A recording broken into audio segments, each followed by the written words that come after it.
You are listening to the BBNI podcast, Journeys of Faith, Leadership and Life. Welcome to the BBNI podcast. I'm David Penny, Engagement and Training Manager at BBNI.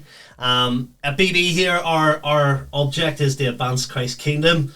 Our vision is to raise generations of Christ-like men. And today I'm joined with Paul from the Big House. His role is a house chaplain, and he's going to share a wee bit about what that role is. He carries a wealth of experience in pastoral care of over 22 years, 12 of which were with pastoral care with young people. So to get us started, it's always good to start by hearing a wee bit about you, Paul. Who are you? What you've been up to in life? A wee bit about your faith journey, your family life, your work life. Tell us who is Paul. Okay. It's not an easy one to answer in a simple way, but yes. Not a one-word answer. No, one answer. But thanks very much for having me here today. My name's Paul. I'm married to the lovely Paula, who is originally from Lisbon, so it's part of the reason why I sort of migrated over here. We've got 4 boys. We stepped from 12 to 18. We've just dropped our eldest off at university, so that's been a big move for all of us. And our youngest has just started secondary school, so I know it's amazing how things grow. For my story, I suppose I grew up in a non-Christian home, and but I attended a Church of England school. So that was really the primary school. Was blessed to have some great Christian teaching staff, and the Reverend Savage would come in, and he was fun and he was formative. A really good example of someone who could communicate who Jesus was and what he was like. And so from a very early age, I believe I began independently following Jesus, despite no one in my household doing the same. I'd pray, I'd believe in God, I'd enjoy the Bible. And I think for me, coming here today, it just highlights the importance of what BB do, because the work which adults do with children and young adults, they don't realise the impact that will have for someone's whole lifelong journey with God. For me, I grew up through then, and I've always wanted to be an artist my whole life, from childhood into high school. Art was my career choice. I was pursuing that, and my plan was to be a storyboard artist for animations. And my long-term plan, my goal throughout the whole process was to work for a Disney Academy, and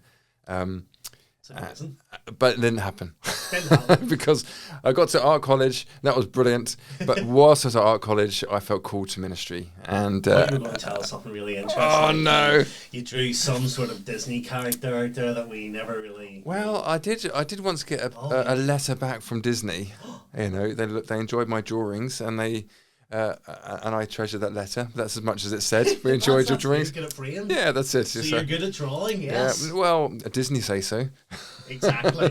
Well, if Disney say so, I agree. That's it. Well, so I then changed direction completely, and actually it was over the course of a year that happened. And for me, at the same time as feeling called to ministry, I was also in a rock band, a Christian rock band, and half of me was hoping, maybe we're going to get signed, and maybe it's actually that's my career in ministry is going to be like this rock band singer. But alas, that was not to happen either. So it was bog standard church. But there's nothing bog standard about that. No. Do you still do a wee bit of music, or? Yeah, do a bit of singing, a wee bit of guitar, a wee bit of drawing here and there. But mostly it's just the ministry of church which really sharpen those tools. It's been great.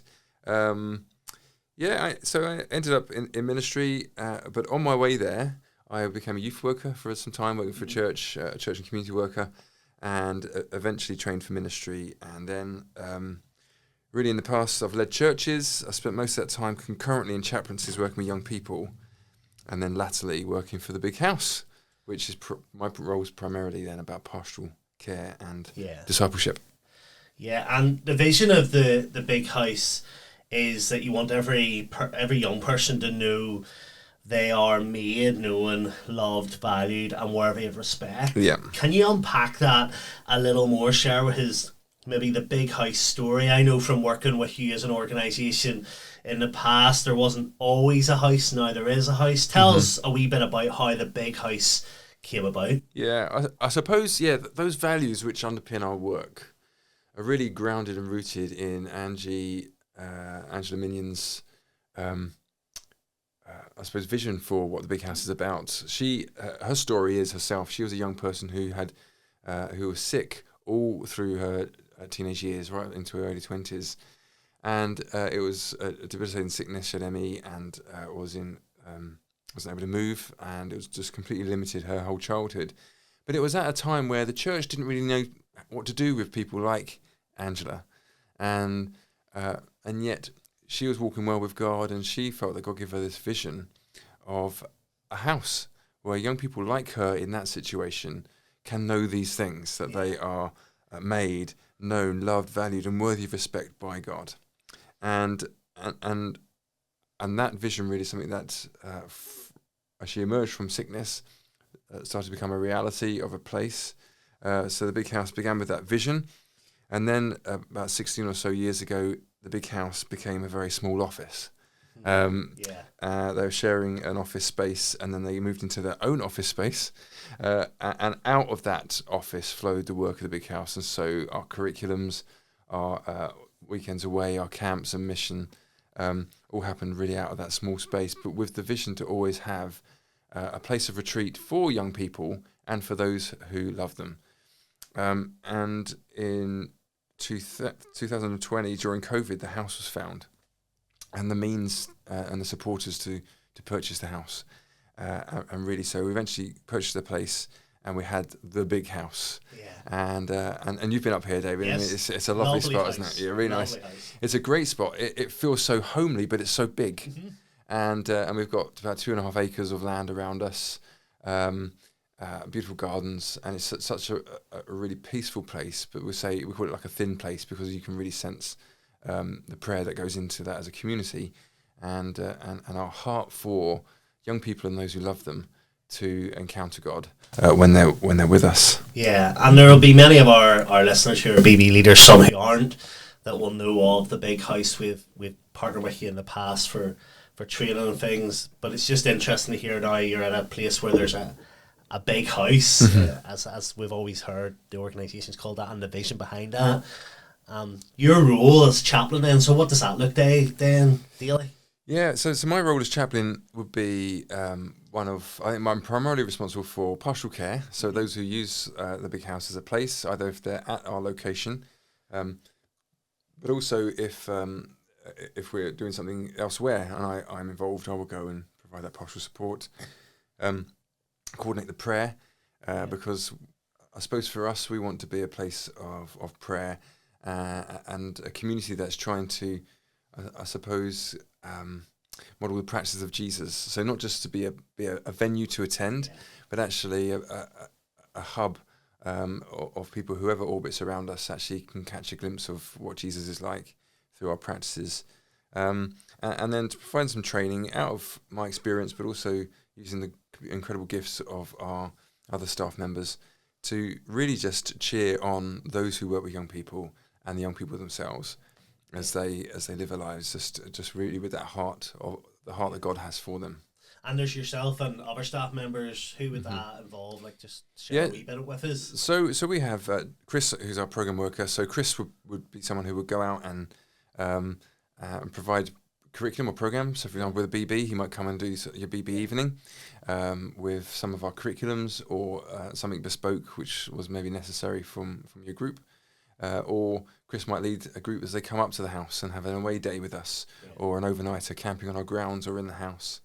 We have a counselling team, so they're really on hand for us as we prepare training material. But their primary role is to work through the listening space, which is our counselling wing, and that support young people. And then we have the lovely Paula, my wife, who really runs the show, makes sure everything happens in administration and house management, and then there's Angela Minion, the CEO, and really her brilliance of aligning pastoral practice with the needs of young people. Yeah, no, and it's great to hear all the different strands of work. There's so much going on. I had the pleasure, as you've mentioned, of being to the house. It's fantastic surrounding. I had the pleasure of attending one of your training sessions, looking pastoral care to young people, and it was an incredible day that we got to share. I got to share it with some of the staff here at BBNI and some of our volunteers, and then we were joined with other youth workers and teachers in the amazing surroundings of the big house. And if you haven't checked out what they do go on their website, and we'll mention that at the end of the podcast where you go and get that information. But you can book workshops as we've heard there, and some of those workshops are featured within our program extras this year. So I know that Chris will be visiting some of our BB companies, but beyond that, there's also retreats, and we've done a BB staff retreat with yourselves too. It's great surroundings. The food is also incredible. We can't forget that. No. Like, your wife at that particular training day made some delicious pulled chicken, and it has lasted with me so much so to the point where we now have pulled chicken in our weekly family plans. Oh, so that is great. You can tell Paul of that. I will do, yes. It's Influence. inspired me to make pulled chicken, and actually just before we recorded this podcast, had a wee bit of pulled chicken last night for dinner, and there was a wee bit of leftovers. So just to get yourself ready. I'm fresh into this podcast on the legacy of Paula's pulled chicken. I know. But on a serious note, great surroundings, great food. But what I loved about that day was how you shared the ministry, that the ministry of pastoral care is a compassionate presence, an imitation of Jesus' care of people, especially those who are hurting and in need. Do you want to unpack that a wee bit more for us when we're thinking about pastoral care with young people? Sure, yeah, and I'm really delighted that pulled chicken has stayed with you, because it's my prayer that every time you eat pulled chicken, you recall all the training and pastoral support that you were given. That's it. I will always think of the big house. That's it. That's my go-to. So that's the plan. Yeah, well, as far as pastoral care of Jesus, we know that Jesus cared for people. You see, something which is our heartbeat for the big house is that when people come alongside us, whether it's at the house or us with them, is that the kindness of Jesus is experienced and encountered, whether that's directly through encountering God in some way for that young person or leader, or through the staff and volunteers. So really that's something which you see lifted off the pages of the Gospels, and something which people know from their own experience of walking with Jesus. So yeah, first and foremost, walking with Jesus is the most important thing, because knowing the kindness and care of Jesus personally helps us, as Paul says in 2 Corinthians 1 verse 4, so that we can comfort those in trouble with the same comfort we ourselves receive from God.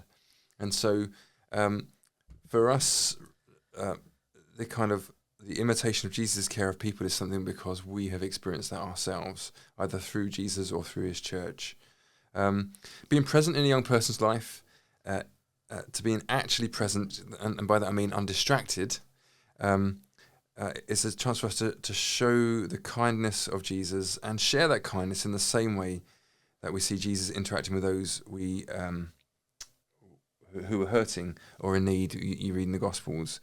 And so really, the kind of pastoral care that we are privileged to offer in something like BB, for example, is as trusted adults who know and love Jesus, trying our best to represent Jesus in that place. And as we do that, young people will grow and look at us and think something about them, and it's the way they listen to me, and it's the wise advice they give. It's in the everyday, ordinary, small moments as much as it is in a sit down and deal with a crisis. And so when a young person does need some guidance or does need to chat something over, then they know who they can go to, and they know actually those who have thought about pastoral care in this way, they're going to receive the kind of care that reflects something of Jesus' heart for that young person. Yeah. No, that's good. And obviously you have a lot of experience in that as well, like being a youth worker prior to that. And yeah, is there any top tips? And I know I'm probably just throwing this out when we're thinking about that. That's okay. When you're thinking about, if you've got a young person maybe in crisis or just is worrying or anxious about something, like when it comes to pastoral care, like what would you say to someone is the first go-to? Like, yeah, I think being able to be present is good. So a young person might come to you, it's probably got them a lot of courage to come and say, can I have a chat? and we might be in the middle of a million Yeah. things or preparing for something, and so it's being nimble enough to go, yes, look, I'll put this down and I'll give you my attention. Yeah. And then as a leader, you kind of gauge, this actually needs a bit more time. You then explain to the young person, give me a minute just to finish this off, and then I'll come with you. So it's just being clear with them, giving them your presence, and then listening well. I think we are so quick, fast-paced in society today, and no one really listens. They're kind of they're looking to the next thing, or they're checking their phone or whatever. The young person wants to chat about something.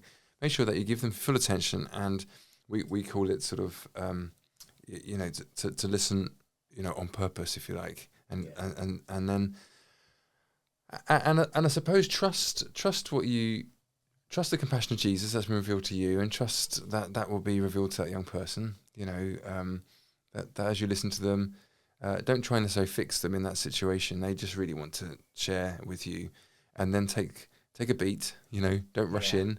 And things don't necessarily need to be fixed in that session, but if they're showing kindness, that you listen to them well, and that you show understanding, that's really some building blocks for the next steps for pastoral supporting that young person. No, that's great. Thank you so much. People don't like hearing the C word, and I'm not talking about Christmas. If you know me well, I love Christmas. Is that why the Christmas tree's up in here? It's not actually up in here. But yes, it is. As we record this, I suppose it is September, and yeah, I'm already thinking about Christmas quite a lot. But for those, when we're thinking about the C word, I'm not talking about Christmas. I'm talking about something that happened in 2020, and we all maybe try to bury it. And that C word obviously is COVID, and it's something that maybe for a lot of people brings up very bad memories or very worrying times, or for some it may be a time where people were coming together. There's lots of emotions attached to that word, and the word lockdown. But obviously COVID is something that has obviously had a massive impact. Do you think it's something that we can just bury and say that happened in 2020, let's move on? Or what's the impact of lockdown on adolescent formation? How do we support our young people in that? Particularly maybe, that there's a lot that's happened. People, when we think of COVID, lost loved ones, people who had very challenging times just by not being able to interact with people, and then there's a whole list of stuff. But how does that affect us? And I suppose, do you see that in your practice when you're thinking about, pastorally supporting young people? Mm-hmm. Yeah, definitely.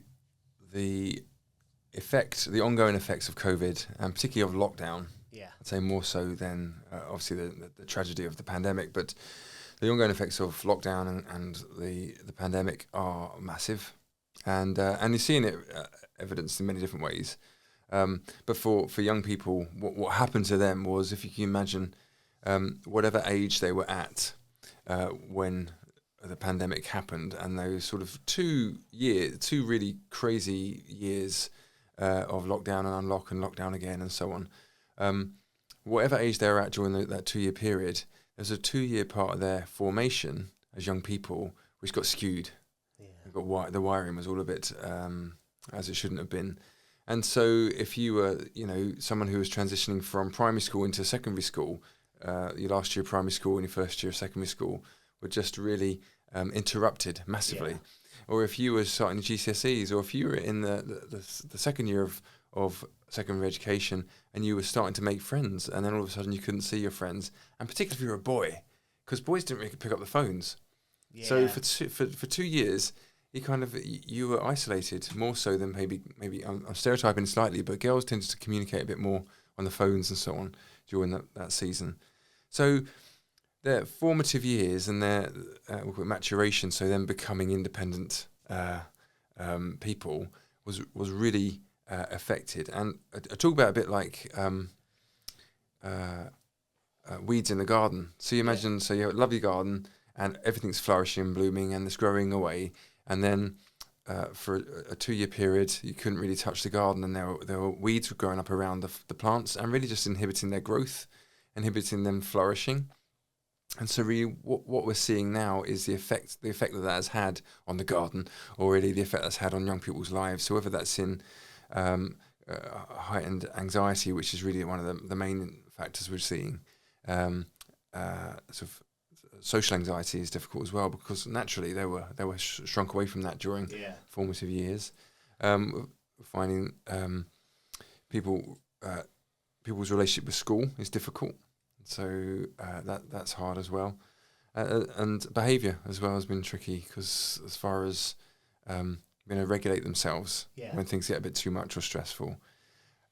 What we can do to help, I think, is partly understand that often when there's a fruit being the behaviour, there's a root behind that. And actually, the COVID 2 years of lockdown may well be what things are rooted in. And so just as a gardener doesn't get really angry with his flowers for not growing properly or whatever, you can see the effects of the weeds. So the gardener gives the garden some greater attention, deals with some of the things one at a time carefully, so not to damage the plant, and helps it to flourish again, and believes that it will recover, and young people will recover from this season as long as they're given the space and time and understanding by the trusted adults in their lives. And so for a BB night, it's just having that positive posture towards all the young people, and maybe understanding or giving them some slack when it comes to maybe some of the difficulties which they present us with.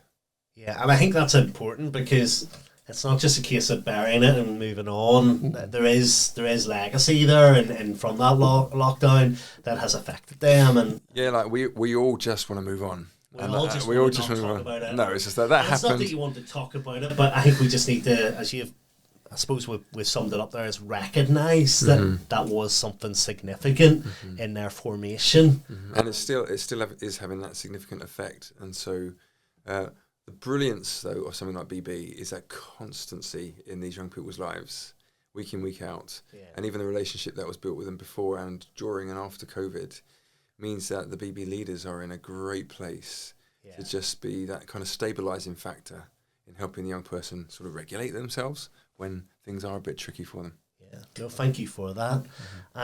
Thinking again, then back to the big house, how can our, you obviously have mentioned you got programs for young people, different resources, training for leaders and retreats. So our listeners, for those who are BB leaders, for those who are not involved in BB and are tuning in today, how can our listeners get involved? Okay, well, there's loads we can do. I suppose for me, the big house is a supportive ministry. So we will come alongside organisations and youth leaders and churches and kind of dovetail into your work to support your care and fun with young people. So absolutely, I mean, Chris, our program worker, would be delighted to help with BB activities. I know he's getting stuck in the coming months. Wherever you meet up or up at the big house, we're also able to have people camp on the site or stay in the house, and we can provide the curriculum and the activities for that day. And can just have a day visit or a camp at the place. I provide training for leaders on a variety of things, such as pastoral care or anxiety, even the CEG, stress, or how to support young people when life gets tricky. So what can we do? Prayer ministry to young people, and even reflective practice for those who work with young people, just to try and get them to reflect back on how they're doing. And these are all ways that we seek to cheer leaders on in their great work.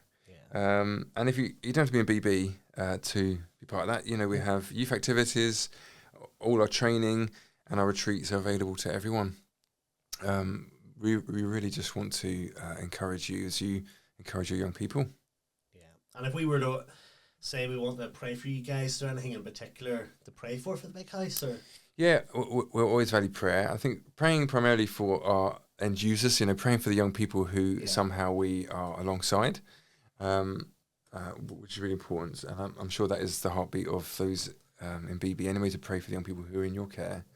So praying for the young people, particularly those who use our listening space counselling service, it's a wonderful space where I suppose the kindness of Jesus is even more evident into their mess.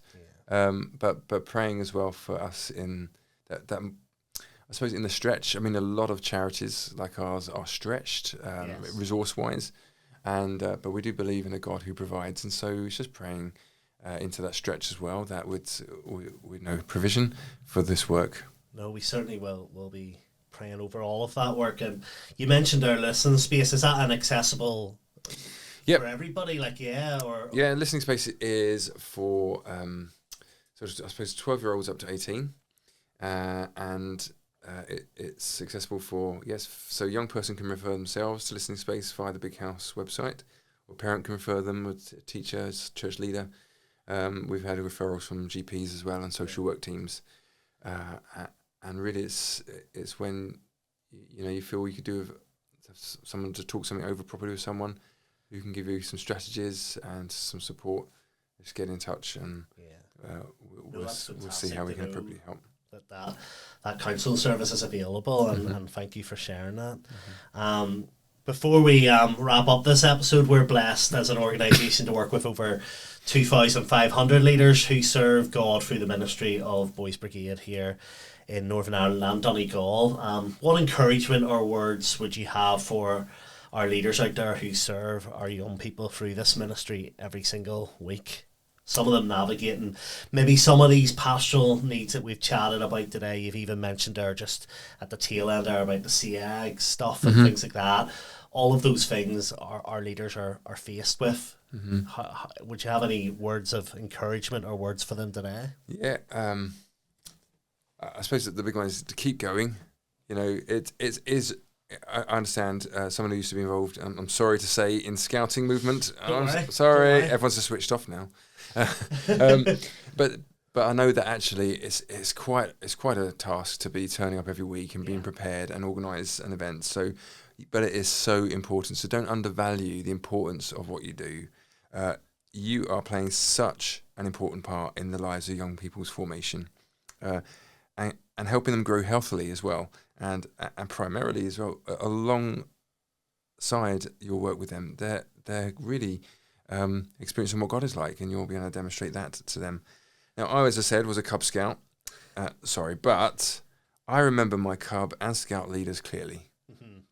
And I don't remember all adults clearly from my childhood, but I remember my Cub and Scout leaders clearly, and they were trusted adults whose companionship through my growing years was steadying and formative and fun.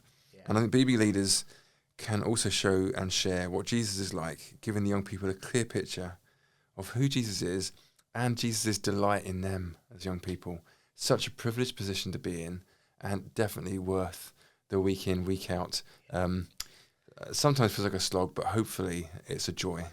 Keep going. Yes, thank you so much for that. And finally, thinking about your journey over the years, is there, if you were to rewind, do it all again, is there one piece of advice you wish you had known when you're younger that you would like to share with us today?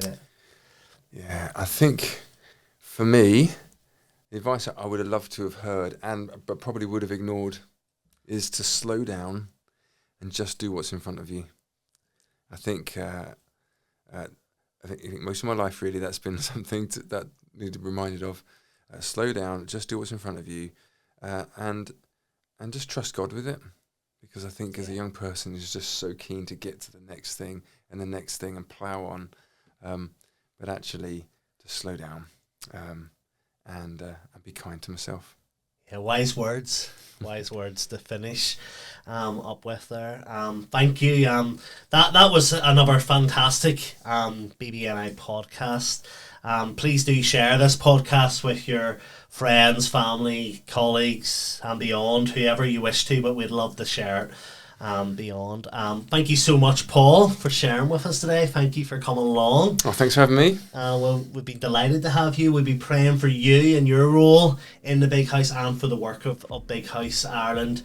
The website, thebighouse.org.uk. Yes, that's right, where you can find out all of the stuff that we've talked about. Yes, on there is links to all our training, our pastoral support, our retreats, as well as how we can best cheer you on with your young people. And also on there is our aspirations for a new 40-bed wing so we can accommodate more young people. That's at sort of ground level at the minute as far as happening, but you can find out more there. So check out the website, lots of information on what they do and everything else, booking for training and retreats. And thank you all for listening once again, whether you're listening on your commute to work or whether you're doing the dishes at the moment, wherever you listen to this podcast, we thank you that you listen and we look forward to you joining us next time. We'll see you then. Thanks. Thank you for listening to the BBNI podcast. Subscribe to us on wherever you get your podcasts. We look forward to joining with you next time.